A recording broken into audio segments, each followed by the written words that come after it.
ગોપીઓને ઉપાડી જતો હતો. ભગવાને એનો ઉદ્ધાર કરી ચૂડામણી લઈ લીધો. યુગલ ગીતની કથા આવી. 10મ સ્કંદમાં 5 ગીત છે. વેણુ ગીત, ગોપી ગીત, ભ્રમર ગીત, યુગલ ગીત, ભ્રમર ગીત અને ઉત્તરાર્ધમાં જે અષ્ટપટરાણીઓએ ગાયું એ મહિષી ગીત. એમ 10મ સ્કંદમાં 5 ગીતનું વર્ણન છે. ઘણા લોકો પંચાધ્યાયમાં પ્રણય ગીત પણ કહેતા, પણ ભાગવતમાં એનું શીર્ષક ગીત રૂપે નથી. 10મ સ્કંદમાં આ 5 ગીત છે. વેણુ ગીત, રસબીજમ વેણુ ગીત, ગોપિકા ગીત વૃક્ષકમ, સુફલમ યુગ્મ ગીતમ હિ ભ્રમરમ ભ્રમરમ મતમ. રસનું બીજ એ વેણુ ગીત છે. કારણ કે રસો વૈ સહ એવા પરમાત્મા જ્યારે સ્વયંના રસનું દાન કરવા ઈચ્છે છે. જો રસ એ જ હોય, કેરી એ જ હોય, એને કટકા કરીને ખાઓ, એનો રસ કાઢીને ખાઓ અને સીધી મોઢે માંડો. રસ અનુભવ કરવાની પ્રક્રિયાથી આસ્વાદમાં ફરક લાગે કે નહીં? તમે જ્યારે રસપાન કરવાની પ્રક્રિયા બદલો છો તો એનો સ્વાદ જુદો આવે. એમ એ જ રસો વૈ સહ કૃષ્ણ છે. એનો જ્યારે રસાનુભવ કરવાનો હોય ત્યારે એની આખી પ્રક્રિયા બતાવી છે રસશાસ્ત્રમાં, સાહિત્ય શાસ્ત્રમાં. વિભાવ, અનુભાવ, વ્યભિચારી સંયોગાદ રસ નિષ્પત્તિ. આખીની પ્રક્રિયા છે કે રસની નિષ્પત્તિ કઈ રીતે થાય, રસનો અનુભવ કઈ રીતે થાય. અનેક પ્રકારથી પરમાત્માનો અનુભવ અને આસ્વાદ કરે છે. અને એમાં પણ ભાગવતમાં 3 માર્ગ બતાવવા. યોગાસ્તયો મયા પ્રોક્તા નામ તયો વિદિત્સયા જ્ઞાનમ કર્મશ્ચ ભક્તિશ્ચ. 3 માર્ગ: જ્ઞાન માર્ગ, કર્મ માર્ગ અને ભક્તિ માર્ગ. આ ત્રણેયમાંથી આજના સમયમાં કયો માર્ગ, કઈ રીતે પ્રક્રિયા, કઈ રીતે એનો અનુભવ? જો એક વ્યક્તિ નીકળ્યો, એને જોયો આંબાનો બગીચો, સુંદર કેરી લાગેલી, તુરંત અંદર ગયો, માળીને બોલાવ્યો. આટલી સુંદર કેરી કઈ રીતે ઉગાડ્યું, કઈ રીતે, કેટલું ખાતર નાખ્યું, કેટલું પાણી, બધું લખવા લાગ્યો. અને લખતો હતો એટલે બીજો વ્યક્તિ નીકળ્યો. એને જોયું કે આવો સુંદર આંબાનો બગીચો, આટલી સરસ કેરી, તુરંત ગયો, માળીને બોલાવ્યો. અને બીજો માળી આવ્યો અને કહ્યું કે મને બતાવશે આંબો ઉગાડ્યો કે વાવ્યો કઈ રીતે, લાય ફાવડો મને આપ, હું ગાડું ખોદું બધું શીખું. ખાડો ખોદવા લાગ્યો. ત્રીજો આવ્યો, એને જોયું કે આંબામાં આટલી સરસ કેરી, ઝાડ પર ચડ્યો ને ખાવા લાગ્યો. એટલામાં બગીચાનો માલિક આવ્યો, ત્રણેયને બહાર કાઢ્યા. ફાયદામાં કોણ રહ્યું? લખતો તો એ, ખાડો ખોદતો તો એ, કે ખાઈ નીકળી ગયો એ? તો લખતો તો એ જ્ઞાન માર્ગી, ખોદતો તો એ કર્મ માર્ગી, અને સેવા અને સત્સંગના ફળ ખાઈ જે નીકળી ગયો એ સેવા માર્ગી, એ ભક્તિ માર્ગી. એ કેવો છે, ક્યાં છે, કઈ રીતે મળે શોધવા નીકળો તો જીવન પતી જાય. આપણે તો જે કોઈને મળતો નથી એને ખોળામાં લઈ અને એને ભોગ ધરી, એને શૃંગાર કરાવી, એ આનંદના રસપાન કરી અને નીકળી જઈએ. વૈષ્ણવ આ માર્ગ ગોપીજનોના આ પંચાધ્યાયી. અને જે યુગલ ગીતની વાત કરું છું તો વેણુ ગીત એ રસબીજ, એટલે જેટલા ચિહ્નો છે ને શ્રીનાથજી બાવાની આજુબાજુ પીઠિકામાં, એના અનેક ભાવો બતાવે. એ અનેક ભાવોમાં બારે બાર ભાગવતના સ્કંદ પણ છે.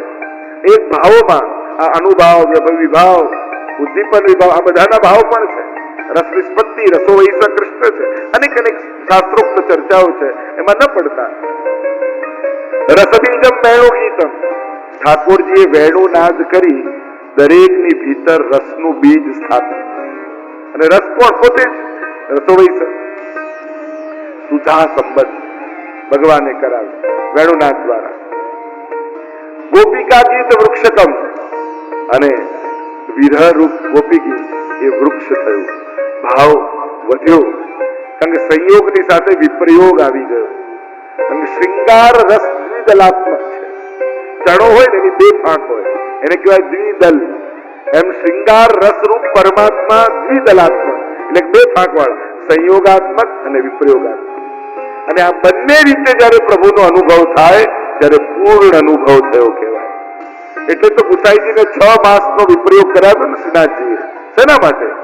કારણ કે બંને રસનો અનુભવ કરાવો છે, પૂર્ણ રસનો અનુભવ કરાવો છે પ્રભુએ. સંયોગ તો હતો, વિપ્રયોગ પણ આપ્યો અને ભાવને પુષ્ટ કર્યો.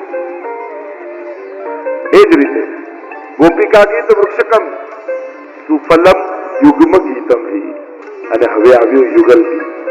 વેણુ ગીત અને યુગલ ગીતની કથા એમ જોવા જાવ તો એક સરખી લાગે. ફરક એટલો છે, એકમાં રાસનો અનુભવ નથી કર્યો એવા ગોપીઓ વેણુ ગીતમાં છે, અને રાસનો અનુભવ કરી ચૂકી છે એવા ગોપીઓ યુગલ ગીતમાં છે.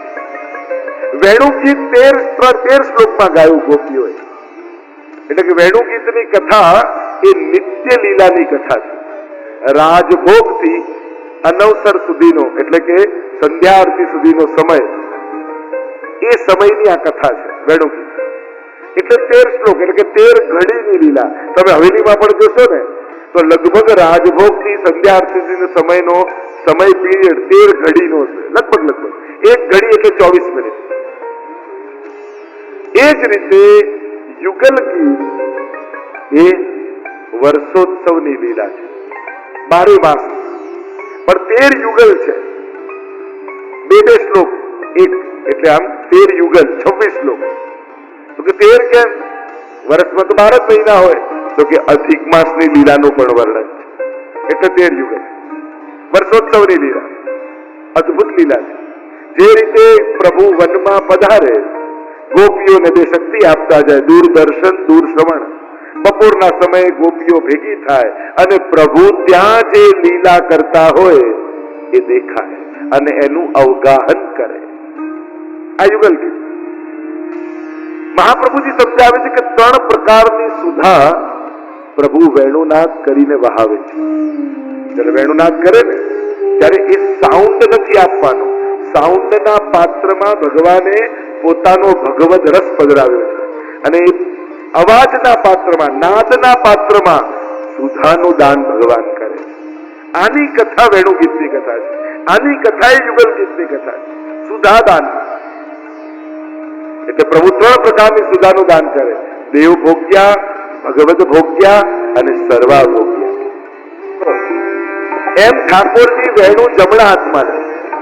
આપણે વેણુ વેચો ધરાવીએ તો વેણુ ક્યાં ધરાવીએ? જમણા. પણ આજે ઠાકોરજી કોઈ જુદી લીલા કરે છે. વામ બાહુ, ડાબા ખભા ઉપર, વામ કપોલો, ડાબા ગાલને ઝુકાવી, અધરાર્પિત વેણુ, વેણુને અધરાર્પિત, કોમલાંગુલી ભીર આશિત માર્ગ, અને કોમળ આંગુળીઓ વડે છિદ્રોને ભરતા પ્રભુએ વેણુનો નાદ કર્યો. અને જ્યાં નાદ કર્યો આખા વ્રજમાં વ્યાપ્ત, અને નાદનો એ પ્રભાવ જડ ચેતન જેવા થઈ જાય, અને ચેતન જડ બની જાય. જીવતા લોકો સ્થિર થઈ જાય, સ્થિર જડ જીવંત બની જાય. એવો પ્રભુનો નામ. દેવ ભોગ્યા, દેવ માટે. દેવા કોણ? સાક્ષીણા દેવા. આ ગાયો, પક્ષીઓ, હરણીઓ એ તો દેવો છે. દેવ ભગવત ભોગ્યા, ભગવતીઓ માટે. અને સર્વા ભોગ્યા. 5 રીતે વેણુનાદ કરે ઠાકોર છે. એમ મહાપ્રભુજી સમજાવે. જમણી બાજુ જોઈ, ડાબી બાજુ જોઈ, ઉપર જોઈ, સામે જોઈ ને નીચે જોઈ. અને જે બાજુ દૃષ્ટિ હોય એના પરથી ખબર પડે કે કોના માટે વેણુ વગાડી રહ્યા. 5 પ્રકારે વેણુનાદનો પ્રકાર. વેણુર મધુરો. વેણુ ત્યાં મધુરાષ્ટકમાં પણ કહ્યું ને, વેણુ મધુર છે, રસમય છે, રસયુક્ત છે. અને વેણુનો અર્થ જ મહાપ્રભુજી કહે ને, વશ્ચ ઈશ્ચતૌ. વ એટલે વિષયાનંદ, ણ એટલે બ્રહ્માનંદ, અને વિષયાનંદ અને બ્રહ્માનંદ જે આનંદની આગળ અણુ જેવા થઈ જાય એ જ વેણુ છે. વેણુના અનેક સ્વરૂપો બતાવે. એક જગ્યાએ એમ કહું કે વેણુ એટલે પ્રગટ સરસ્વતી. કારણ કે જયારે પ્રભુ એકવાર નિકુંજમાં બિરાજ્યા હતા, રાધા રાધા રાધા રાધા નામનો અખંડ જાપ કરતા હતા. બધું જ ભગવાન ભૂલી ગયા, બધાનું વિસ્મરણ થઈ ગયું, અને સરસ્વતીજી સામે પ્રગટ થઈ ગયા હાથ જોડી કે પ્રભુ આપે બધાનું વિસ્મરણ કરી દીધું, પણ રાધા શબ્દનો ઉચ્ચારણ કરી સરસ્વતીને આપ ભૂલ્યા નથી. આપે મારું વિસ્મરણ ન કર્યું, પ્રભુને ગમ્યું નહીં, અને પ્રભુ મૌન થઈ ગયા. એ જ સમયે પ્રભુના મુખમાં રહેલી સરસ્વતી જળ બનીને પડી. એ જ વેણુ છે. એક અર્થ વેણુને એમ પણ કર્યો, વંશસ્તુ ભગવાન રુદ્ર. આ વેણુ છે ને સાક્ષાત મહાદેવજીનો રૂપ, એવો પણ ભાવ બતાવે. ઘણી બધી ચર્ચાઓ વેણુ ઉપર છે. વેણુ, મુરલી, વાંસળી દરેકના અર્થો છે, દરેકના ભાવ છે. વેણુનો નાદ જો મુખ્ય 6 અને 7 મુખ્ય છે, 6 ધર્મો, 7મું ધર્મી, આ કોઈનો ભાવ બતાવે છે. અદ્ભુત ચર્ચા છે. આપણે ત્યાં તો 2 પ્રકારની સૃષ્ટિ જ વેણુથી પ્રગટી છે એમ કહેવાય છે. આખી પુષ્ટિ સૃષ્ટિનું પ્રાગટ્ય 2 પ્રકારની સૃષ્ટિનું પ્રાગટ્ય થયું. એક બિંદુ સૃષ્ટિ, બીજી નાદ સૃષ્ટિ.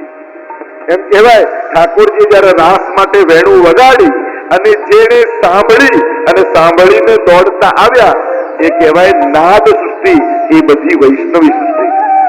અને વેણુ વગાડતા વગાડતા પ્રભુના અધરમાંથી બિંદુઓ સરયા અને સ્વામીજી આવીને ઝીલી લીધા, એને કહેવાય બિંદુ સૃષ્ટિ. એ છે વલ્લભપુર. એટલે બિંદુ સૃષ્ટિ અને નાદ સૃષ્ટિ એનાથી જ પુષ્ટિ સૃષ્ટિ છે. વેણુનું બહુ મહાત્મ્ય છે. આખી 7 દિવસ કથા વેણુ પર કરી શકે, એટલી મહત્તા વેણુ પર ગવાય છે. અમુક તત્વોની ખૂબ મહત્તા.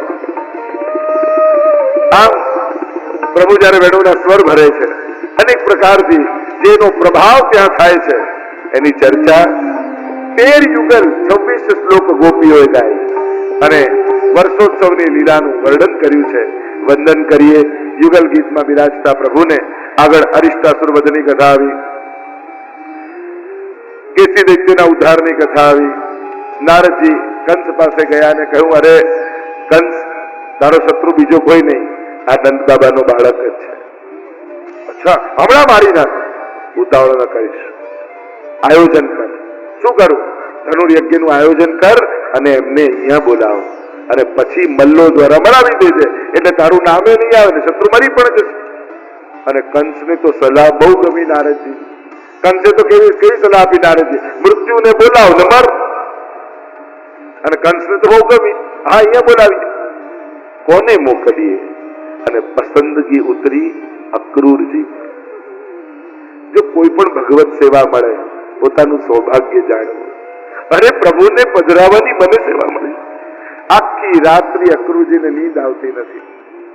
સુંદર સુંદર મનોરથો મનમાં વિચાર કરે છે અને થાય મેં કે કયું એવું પુણ્ય કર્યું હશે કે પ્રભુને પધરાવવાનો લાભ મને મળી રહ્યો છે. સવાર પડી, સ્નાનાદિ કર્યા, રથ પર સવાર થયા. રથ તો ધીમો ચાલે છે, મનોરથ વધારે તેજ ચાલી રહ્યા. મને શું કહીને બોલાવશે? કેવા લાગતા હશે પ્રભુ? અનેક પ્રકારના મનોરથો મનમાં ચાલી રહ્યા. રથ આવ્યો વ્રજમાં. સંધ્યાકાળનો સમય છે, ગોધુની બેલા છે, સૂર્યાસ્ત થવાની તૈયારી છે અને અક્રૂરજી પ્રવેશ કરે છે નંદાલયમાં. નંદ બાબાએ સ્વાગત કર્યું છે. પધારો પધારો અક્રૂરજી. યશોદાજી જલપાન કરાવી રહ્યા છે. બધાને જુએ છે, અક્રૂરજી મળે છે, પણ અક્રૂરજીની દ્રષ્ટિ કોઈને શોધી રહી છે. ન રહેવાયું ત્યારે પૂછ્યું, લાલન ક્યાં છે? કૃષ્ણ ક્યાં છે? અરે સંધ્યાકાળનો સમય છે, ખીરકમાં ગોદોહન કરતા હશે ગૌશાળામાં. હું જાઉં એમની પાસે? ભલે પધારો, એમાં પૂછવાનું શું? આપનું ઘર છે. અક્રૂરજી મળવા માટે આવ્યા અને જોઈને અવાક થઈ ગયા. અક્રૂરજીએ જોયું કે લાલન ગાયનું દોહન કરી રહ્યા છે, પણ એટલી બધી ભૂખ લાગી છે ને કે પેલા પાત્રમાં નહીં, સીધું મુખ ઉપર ગોદોહન કરે છે અને મુખમાં પિચકારીઓ આગે છે અને એને છીટ ઉડીને મુખ પર એવી લાગે છે માનું ઉડુગણ અંબર ઓબિત. રાત્રિના સમયે તારાઓ ચળકતા હોય ને એવા પ્રભુના શ્યામ મુખારવિંદ પર દુગ્ધના બિંદુઓ ચળકી રહ્યા છે. થોડી પરથી દૂધ સરી રહ્યું છે. અક્રૂરજી તો અવાક બની પ્રભુની રૂપ માધુરીના પાન કરવા લાગ્યા. એટલામાં પ્રભુની દ્રષ્ટિ પડી. અરે કાકાજી આપ! દોડતા ગયા. અક્રૂરજીએ ગળે લગાડી દીધા. રાત્રિના સમયે બધા સાથે ભોજન કરવા બિરાજ્યા છે. ભોજન કરતા કરતા અક્રૂરજીએ વાત મૂકી કે હું કૃષ્ણને લેવા માટે આવ્યો છું. ધનુર્યજ્ઞનું આયોજન કંસ રાજાએ કર્યું છે અને એમને બોલાવ્યું છે. બધા તો પ્રસન્ન થઈ ગયા. પ્રભુને તો જવું જ હતું એટલે પ્રભુએ કહ્યું, હા હા, અમને ઘણા દિવસથી મથુરા નગરી જોઈ છે, ચાલો ચાલો અમે આવા તૈયાર છીએ. પછી યાદ આવ્યું કે પૂછવું તો પડે. બાબાને પૂછ્યું, બાબા અમે મથુરા જઈએ? વિચાર કરીને બાબાએ કહ્યું, ઠીક છે, જલ્દી પાછા આવજો. બાબાની તો મંજૂરી મળી. યશોદાજીએ મુખ ફેરવી દીધું. પ્રભુને થયું કે યશોદાજીને બનાવવા કદી છે, ભૈયા હું મથુરા જાઉં? અરે નાના તું ભોજન કરે છે ને એટલે દૂધ ઓર ને, એમ કરીને વાત ટાળવાની કોશિશ કરે છે યશોદાજી. ભૈયા मैं मथुरा जाऊं?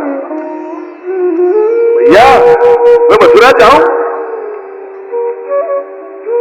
मुख फेरवीने जुए तो यशोदाजीनी आंखों भीनी.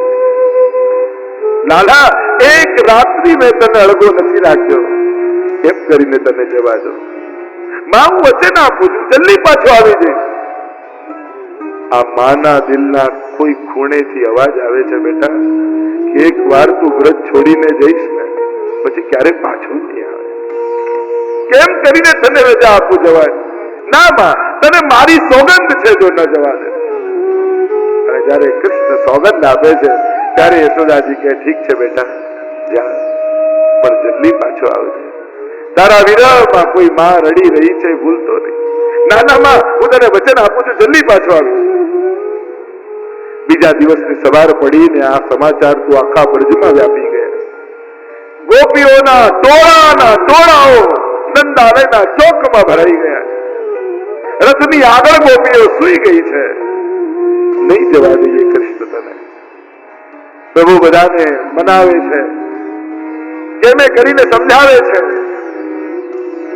રડતી આંખે ગોપીઓ વિદાય કરે છે. રથની લગામ અક્રૂરજી જ્યાં ખેંચી અને ગડગડ ગડગડ કરતો રથ આગળ જવા લાગ્યો. એટલામાં દૂર બેસે કુંજમાં રાધાને રડતી જોઈ ઠાકોરજી અક્રૂરજીને કહ્યું કે રથ ઉભો રાખો. નીચે ઉતરી અને રાધાજી પાસે જઈને પ્રભુ ઉભા રહ્યા અને કહ્યું રાધા, બીજા કોઈ રડે તો સમજમાં આવે, તારી આંખમાં હું ને તું કોઈ જુદા થોડી છે. હું તો કણકણમાં વ્યાપેલો છું, તને કેનો વિરહ? પણ પ્રભુ આંખીને એસી ટેવ પડી, આંખને આપને જોવાની આદત પડી છે. કણકણમાં વ્યાપેલા હશો, પણ આંખ ખુલે ને આપ ન દેખાવ તો જીવવું કેમ?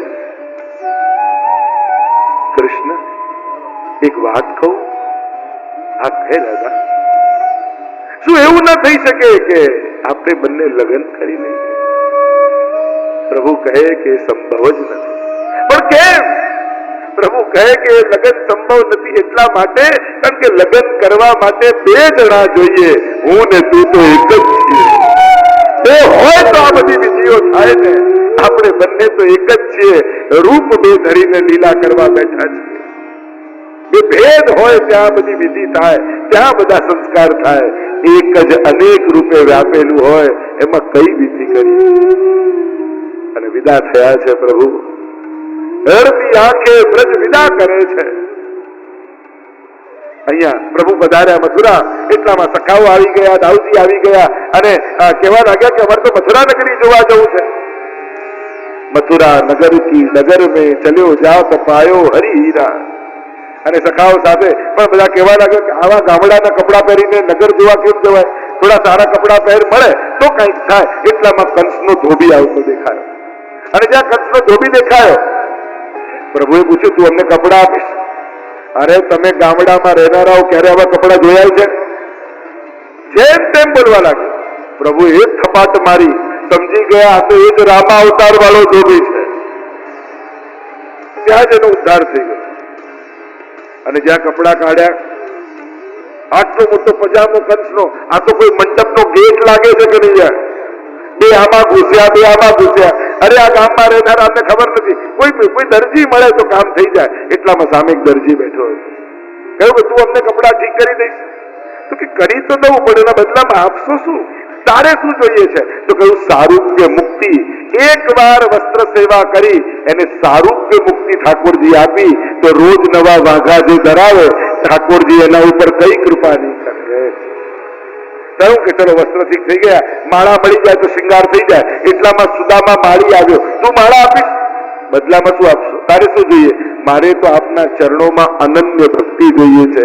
ઠાકોરજી કહે જા તને આપી. એક વાર માળા આપી તો અનન્ય ભક્તિ મળી. તો જે રોજ